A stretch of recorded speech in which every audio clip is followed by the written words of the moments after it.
तुमची तयारी सुरू झालेली आहे. आता तुम्ही एक फार तर एक 2 महिन्यात बच्चीला जाणार आहे. आम्हाला नाही घेतलं तर जावेदला घ्या. जावेद आम्हाला घेतलं काही अडचण नाही. नाही सगळ्यांना बरोबर घेणार बरं, थांबा. निवांत टिकून बसा, टिकून बसा. मी विचारतो तेवढं सांगा. ठीक आहे, चला.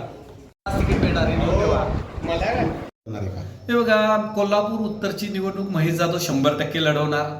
कारण 2014ला अति 15 दिवसाच्या काळात मी 40,000 मतं क्रॉस केली होती. त्यानंतर तर मी राज्यमंत्रीपदा दर्जावरती काम केलं. आज माझा पक्षातला अनुभव पाहता 30 वर्ष पक्षात काम करतोय.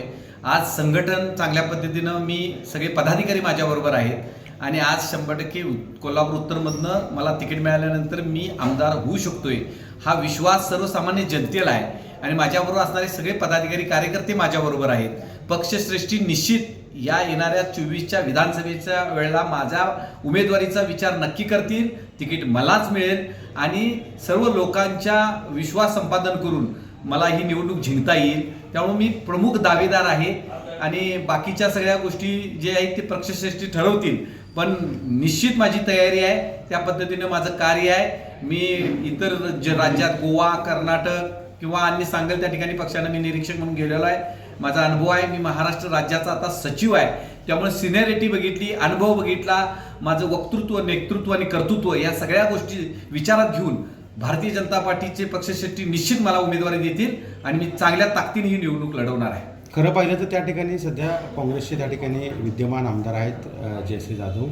हे पहा, जर इतर मित्रपक्ष युती म्हणून महायुती म्हणूनच लढवणार आहे. परंतु माझ्या मताप्रमाणे राधानगरी आणि करवीर शिवसेना लढवेल, कागल आणि चंदगड राष्ट्रवादी लढवेल आणि कोल्हापूर शहर आणि उत्तर हे भाजप लढवेल. 2-2 असं समीकरण, प्रत्येकाला 2-2 सीटा दिल्या जातील.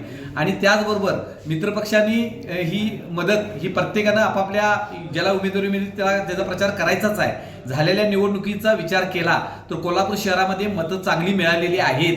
त्यासाठी आम्ही प्रचार केलेला आहे. मी स्वतः मिसळ पे चर्चाचा असू देत, घर टू घर पॉम्पलेट वाटायचा विषय असू देत, मेळावे असू देत, पदयात्रा असू देत, कॉर्नर सभा असू देत, सगळ्या ठिकाणी अग्रक्रमानं महेश जाधव पुढे होते.